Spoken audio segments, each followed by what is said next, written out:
मध्य प्रदेश की सियासत में कल शाम को एक हलचल हुई। ये हलचल हुई कभी जयेश के फायर ब्रांड नेता माने जाने वाले, या कहें कि जयेश के बब्बर शेर कहे जाने वाले, टाइगर ऑफ जयेश कहे जाने वाले महेंद्र कन्नौज अचानक से बीजेपी में शामिल हो गए।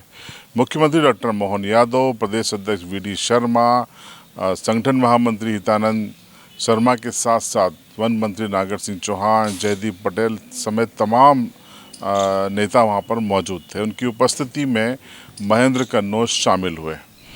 अब जैसे ही ये तस्वीरें सोशल मीडिया पर वायरल हुई तो जयेश या भारत आदिवासी पार्टी या आदिवासी परिवार से जुड़े लोगों का गुस्सा फूट पड़ा।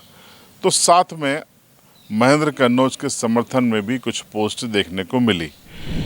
यहाँ पर हम जज बनने के लिए नहीं खड़े हैं कि कौन सही है कौन गलत है।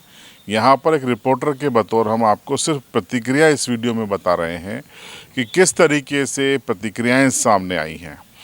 सबसे पहला हमने ट्वीट देखा और फेसबुक पर देखा राजकुमार रोत को, बाप पार्टी के बड़े नेता हैं, फायर ब्रांड नेता माने जाते हैं, बांसवाड़ा डूंगरपुर से सांसद हैं। उन्होंने लिखा कि बीजेपी, ये कमल कांग्रेस शब्द का प्रयोग किया कि इनके नेताओं ने जिस तरीके से हरकतें की है अब इनका रगड़ा निकालना पड़ेगा। यानी कि उन्होंने महेंद्र कन्नौज के बीजेपी में जाने को लेकर गुस्सा जाहिर किया और युवाओं से आह्वान किया कि बहुत जल्दी भारत आदिवासी पार्टी इन पार्टियों का रगड़ा निकालेगी। ये वो पोस्ट है जो हम आपको स्क्रीन पे बता रहे हैं राजकुमार रोत की।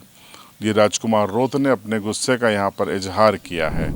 इसके बाद हम अगली पोस्ट बताते हैं डॉक्टर आनंद राय की। आनंद राय ने भी पोस्ट लिखा है। उन्होंने कहा कि बीजेपी प्रलोभन दे रही है। यूँ तो बीजेपी आतंकवादी या नक्सली कहती है जयेश के लोगों को, लेकिन फिर अपनी पार्टी में क्यों शामिल कर रही है?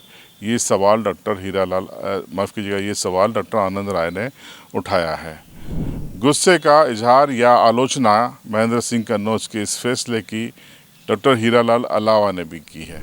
क्या कहा डॉक्टर हीरालाल अलावा ने, स्क्रीन पे आप देख सकते हैं किस तरीके से उन्होंने अपनी प्रतिक्रिया यहाँ पर जाहिर की है। इसी तरीके से लोकेश मुजालदा, इंजीनियर लोकेश मुजालदा, जो कि जयेश के एक धड़े के प्रमुख हैं, उन्होंने भी कहा है कि उन्होंने अलग तरीके से प्रतिक्रिया दी है। लोकेश मुजालदा ने कहा कि जयेश को नाम क्यों लाया जा रहा है? महेंद्र कन्नौज तो पहले ही कांग्रेस में चले गए थे, अब वो कांग्रेस से बीजेपी में गए हैं, तो इसमें जयेश को क्यों घसीटा जा रहा है? इस तरीके की प्रतिक्रियाएं उन्होंने की हैं। तो ये प्रतिक्रियाएं सामने आई हैं और इन्हीं प्रतिक्रियाओं के बीच में एक प्रतिक्रिया हम और बता रहे हैं। ये एक एक्टिव यूज़र हैं हितेश तोमर, युवा हैं और ये आदिवासी मामलों पर खुलकर अपनी राय सोशल मीडिया पर रखते हैं। उन्होंने भी एक प्रतिक्रिया दी है। उन्होंने कहा कि जो युवा हैं, आदिवासी युवा हैं, वो मुद्दों पे फोकस करें, आना जाना ये सब अपनी अपनी महत्वाकांक्षाएं हैं। ये हितेश तोमर की पोस्ट है जो हम आपको बता रहे हैं कि उन्होंने भी अपनी प्रतिक्रिया इस तरीके से सामने रखी है। इसके अलावा कुछ लोग ऐसे भी हमको नज़र आए सोशल मीडिया पे जो कि महेंद्र सिंह कन्नौज के जाने को वैलिड बता रहे हैं। उनमें सबसे बड़ा नाम है गोपाल प्रजापत का। गोपाल प्रजापत ने भी पोस्ट लिखी है और उन्होंने इस पोस्ट में ये बताने की कोशिश की है कि एक तरीके से मजबूर किया गया है कि वो इस तरीके का फैसला लें। उन्होंने कहा कि महेंद्र सिंह कन्नौज स्पार्किंग हैं। कांग्रेस ने उनको कमिटमेंट किया था कि वो लोकसभा चुनाव 2019 में उनको टिकट देगी। फिर कहा गया कि उनको विधानसभा का टिकट दिया जाएगा। फिर 23 में विधानसभा चुनाव के पहले उन्होंने कमलनाथ को बुलाकर एक बड़ा सम्मेलन इंदौर में कराया। तब उन्हें आश्वस्त किया गया था कि कांग्रेस उनको धर्मपुरी से टिकट देगी, वो भी नहीं दिया। फिर लोकसभा का भी आश्वासन दिया गया था, लेकिन वो भी टिकट नहीं दिया गया। तो फिर बंदा क्या करता? ये एक सहानुभूति की पोस्ट देखने को मिली है गोपाल प्रजापत की। तो इस तरीके की पोस्ट आ रही है। वहीं बीजेपी के नेताओं की भी पोस्ट सामने आई है। मुख्यमंत्री डॉक्टर मोहन यादव ने भी महेंद्र सिंह कन्नौज को बीजेपी ज्वाइन करने पर बधाई दी है, स्वागत किया है। उन्होंने कहा कि उनके अनुभवों का लाभ बीजेपी को मिलेगा। सामाजिक जागरण के अभियान के में वो प्रमुख भूमिका निभाते आए हैं। वन मंत्री नागर सिंह चौहान ने भी अपनी प्रतिक्रिया फेसबुक पर दी है। उन्होंने कहा कि जो अनुभव हैं जो सामाजिक अभियानों के, उसका लाभ मिलेगा आदिवासी समुदाय को, बीजेपी को लाभ मिलेगा। ये वो पोस्ट है जो नागर सिंह चौहान की है, जो फेसबुक पर आप देख सकते हैं। तो इस तरीके की तमाम पोस्ट देखने को मिली है कल से लेकर आज सुबह तक में। कहीं गुस्सा है तो कहीं समर्थन है, ज़्यादातर गुस्से वाली पोस्ट हैं।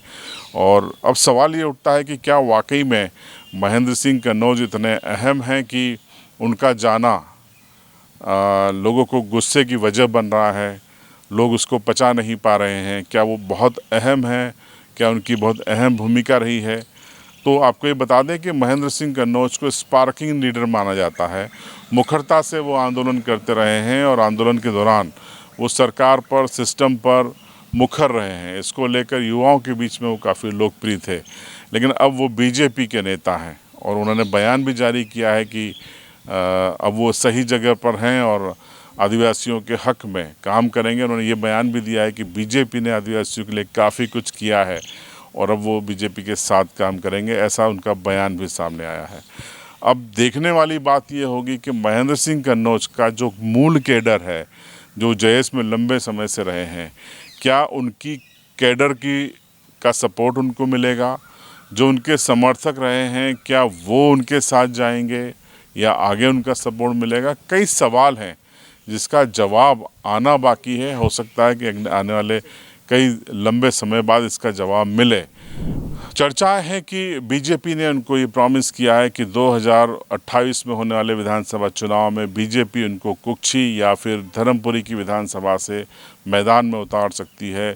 इस तरीके के आश्वासन की चर्चाएं हैं, क्योंकि इन दोनों विधानसभाओं में बीजेपी के पास कोई बड़ा लीडर नहीं है और बीजेपी को इसकी आवश्यकता थी। और जिस तरीके से कांग्रेस में कोशिश करने के बावजूद भी महेंद्र सिंह कन्नौज को एक स्पेस नहीं मिल पा रही थी, उसके कारण उन्होंने संभवतः ऐसा फैसला लिया है। आज हमने बात करने की कोशिश की महेंद्र सिंह कन्नौज से, लेकिन वो राजधानी भोपाल में थे। हम कोशिश करेंगे कि कल उनका एक इंटरव्यू, अगर वो सहमत होते हैं तो आपको दिखाएं।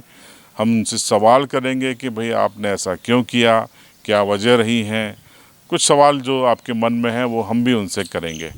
तो इंतज़ार कीजिएगा हमारे इंटरव्यू का। फ़िलहाल महेंद्र सिंह कन्नौज का जाना आपको रास आया या नहीं? क्या आप उनको इनकी महत्वाकांक्षा मानते हैं, राजनीतिक मजबूरी मानते हैं या अवसरवादिता मानते हैं? कमेंट बॉक्स आपके लिए, कमेंट्स में ज़रूर लिखें। चैनल पर नए हों तो सब्सक्राइब ज़रूर करें और बेल आइकन ज़रूर दबाएं।